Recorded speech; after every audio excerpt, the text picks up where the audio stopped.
One of the questions I always get asked by newbie artists is, what colors should I purchase when I'm just starting out in acrylic painting? And there's no one size fits all answer to this question. It really depends on what you're trying to get out of your painting practice and what goals you're visualizing for your artwork. But I have broken it down into 3 categories for you, which should be easy to understand and to make a plan with.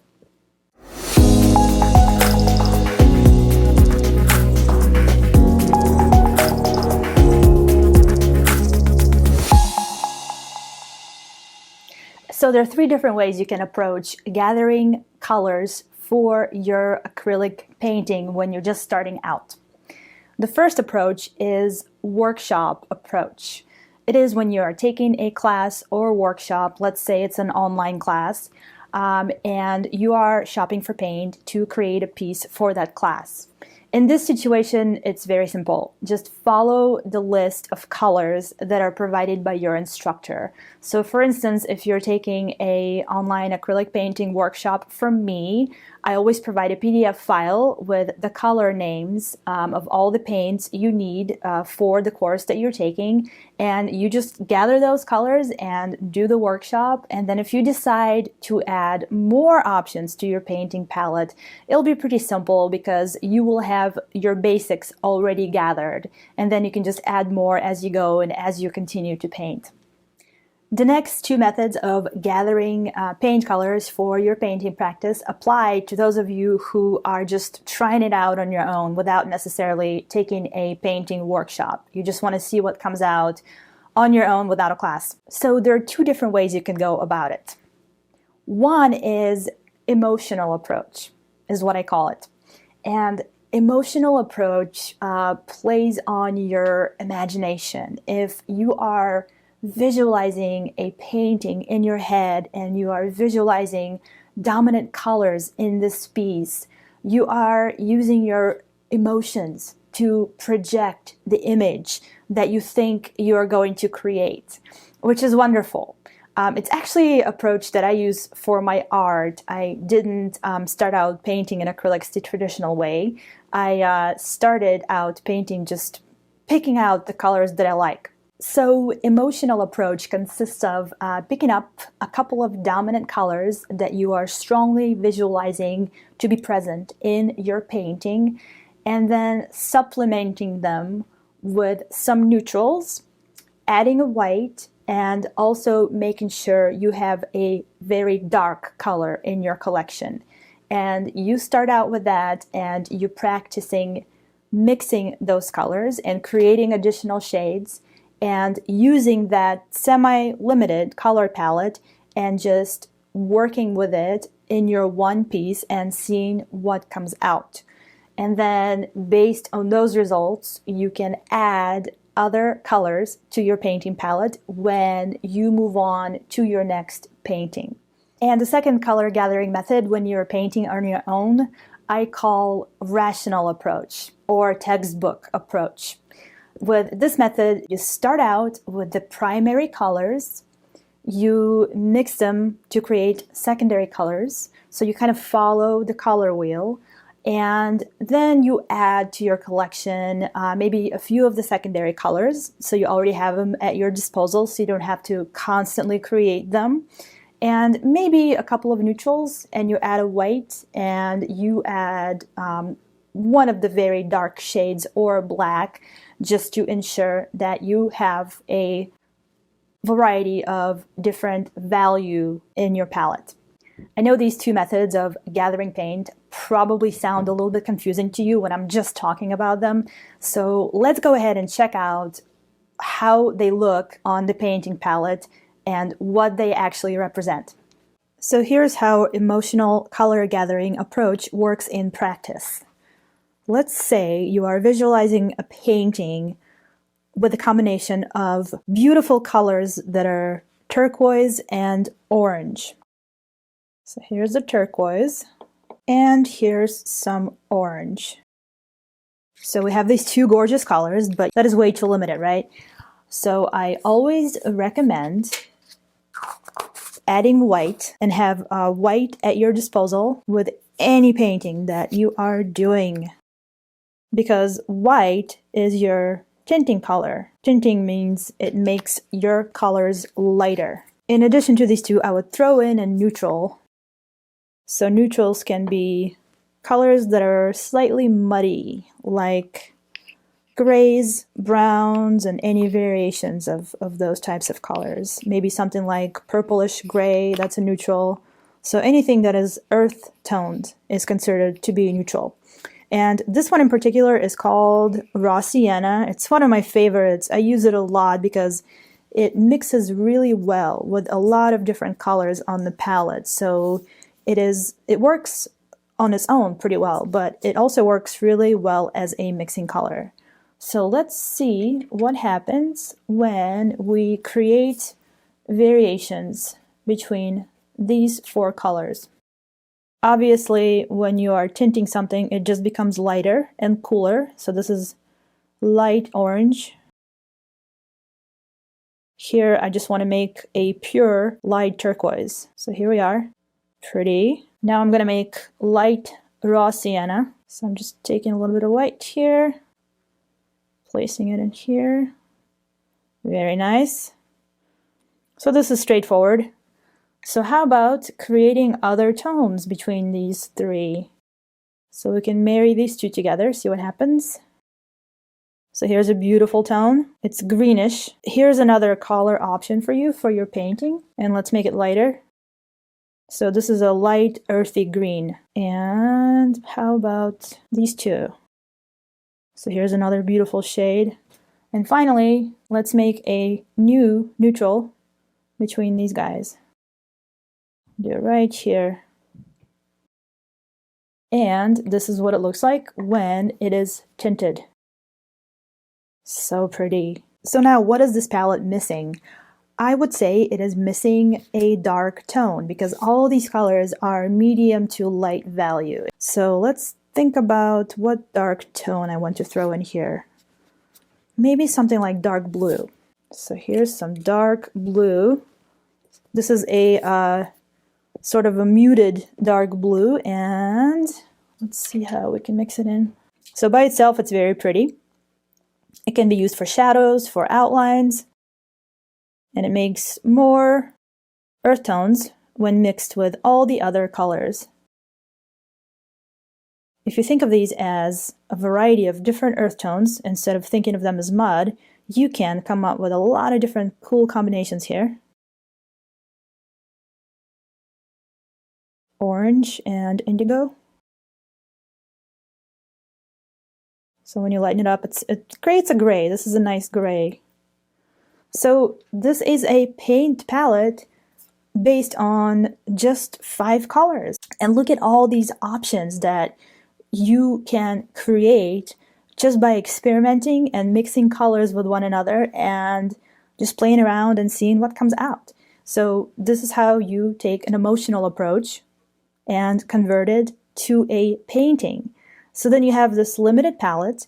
You can create a piece of art and just use this palette and nothing else and see how much you like the painting.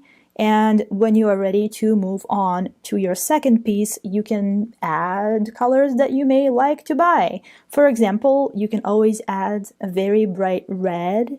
You can add maybe like a magenta, maybe a brighter green. Then you can just start to experiment and expand your painting palette as you get more comfortable with acrylic painting. So now we're going to jump into rational method of gathering your acrylic colors. If you don't like the intuitive, feel your colors emotional approach, and you do much better with straightforward textbook style instruction, this method may be better for you. So I'm going to start off with 3 primary colors: red, blue, and yellow.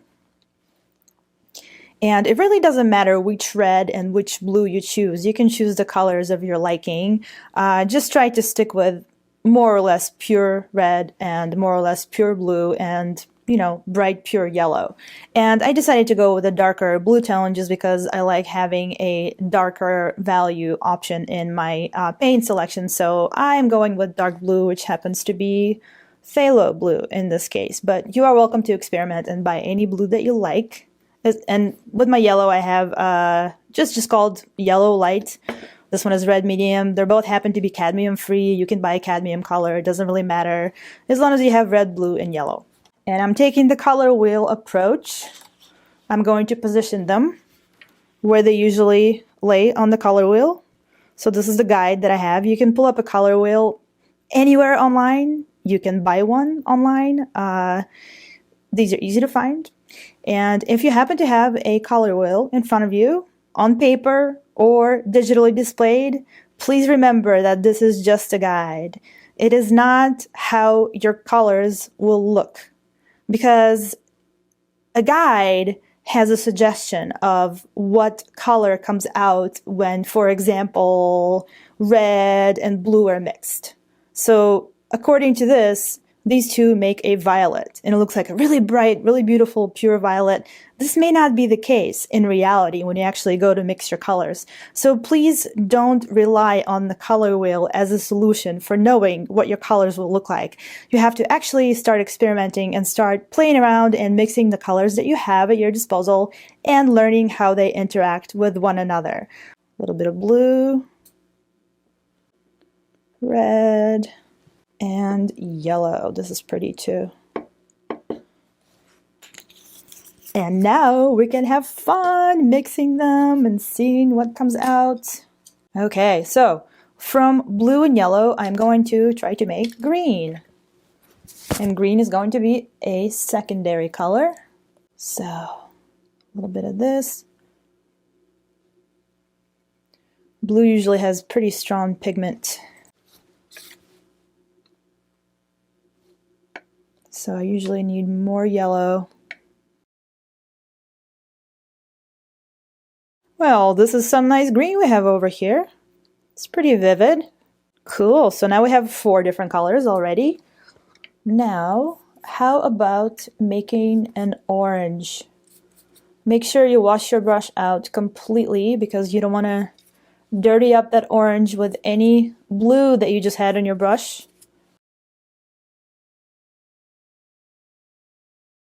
Very nice orange.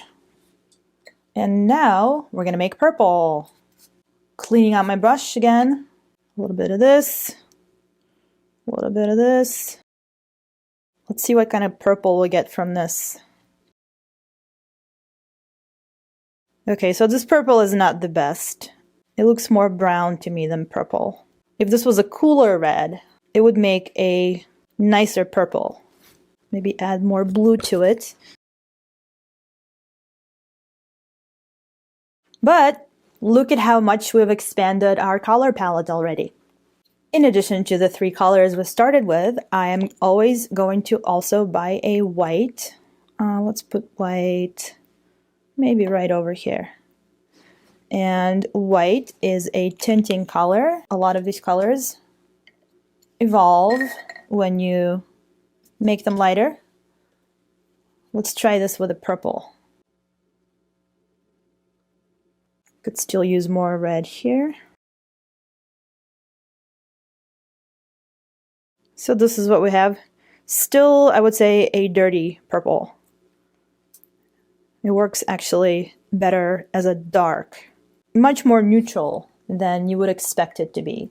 So it turns out this blue and this red don't mix together as a nice purple. And this is something you learn as you experiment. And you may not have a pretty purple, but you have a nice neutral brownish blue color that you can use in other parts of your painting. Now I'm going to tint all the other color mixes to see how they look in a lighter version.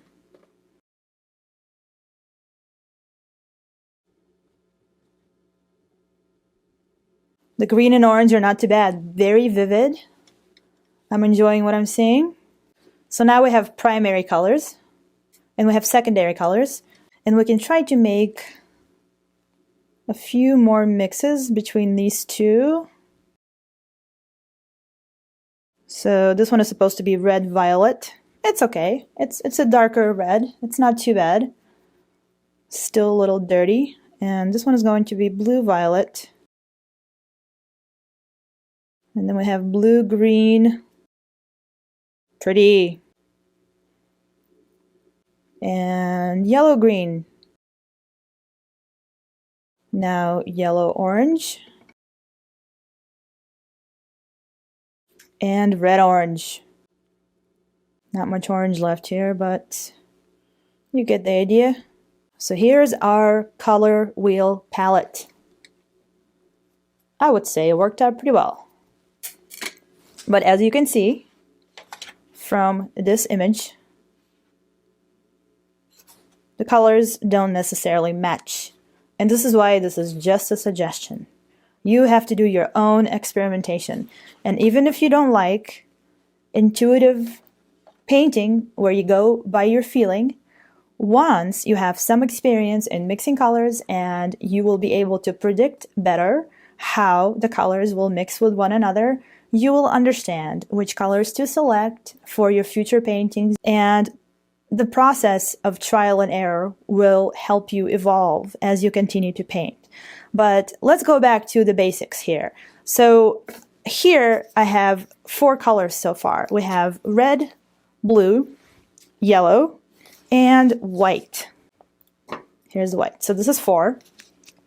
I would say you should probably add a black to your selection if you want to make gray. So here's some black. When you mix it with the white, you can make just regular gray. You can create a blue-gray out of it by adding a little bit of blue. And you can create a variety of muted tones just by mixing a little bit of color into your gray.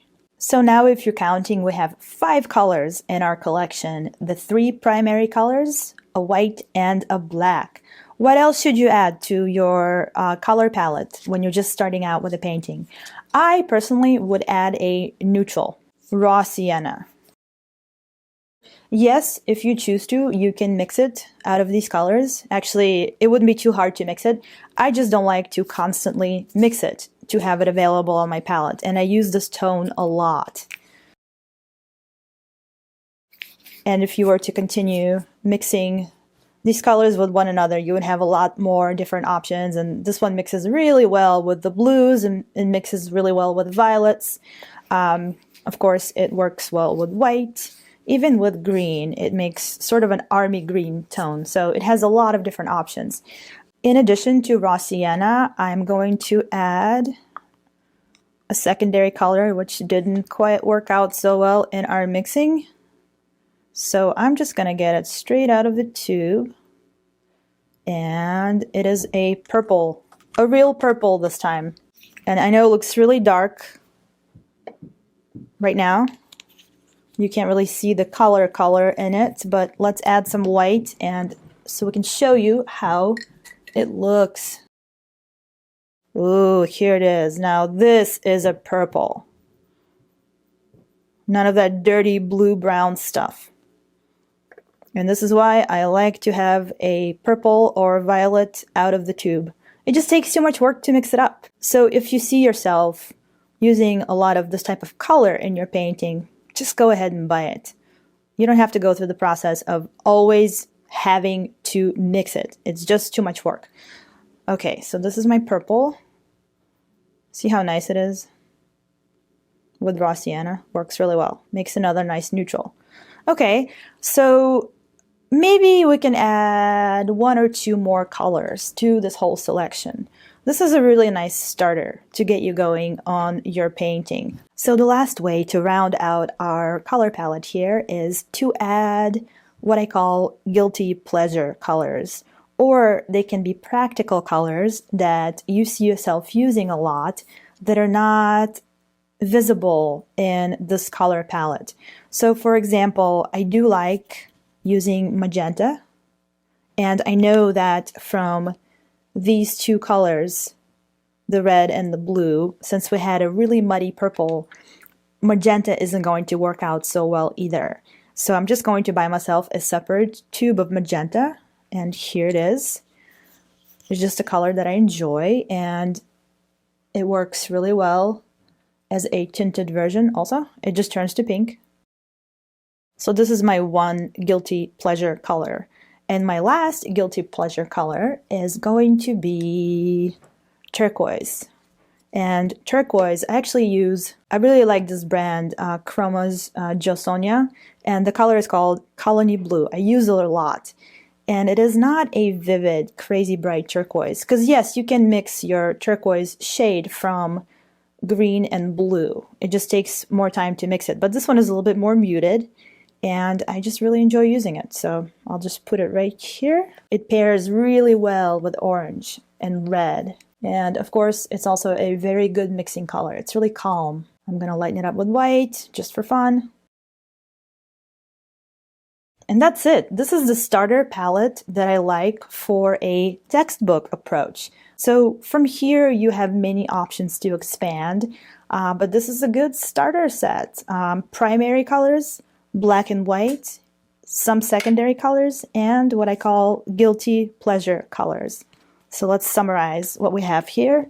Blue, yellow, red, white, black. My black is in a big container.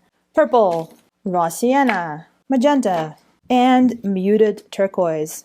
So this is a good suggestion for beginners palette, and it's only 9 colors. This is not much at all.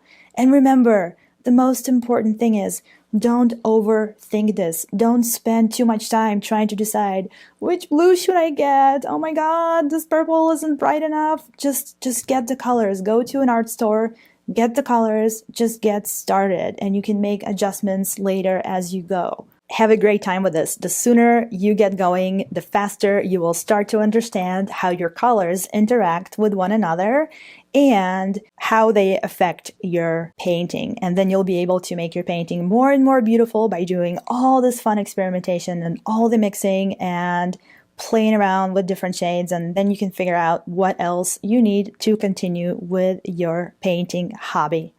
Well, I hope this breakdown in paint colors has helped you out and made it easier for you to understand how to gather your paint tubes when you are just starting out with acrylics. However, if you have any questions, if something is confusing, go ahead and drop the question in comments, and I do read all the comments, and I will answer it for you. If you're finding this content useful, don't forget to follow and subscribe.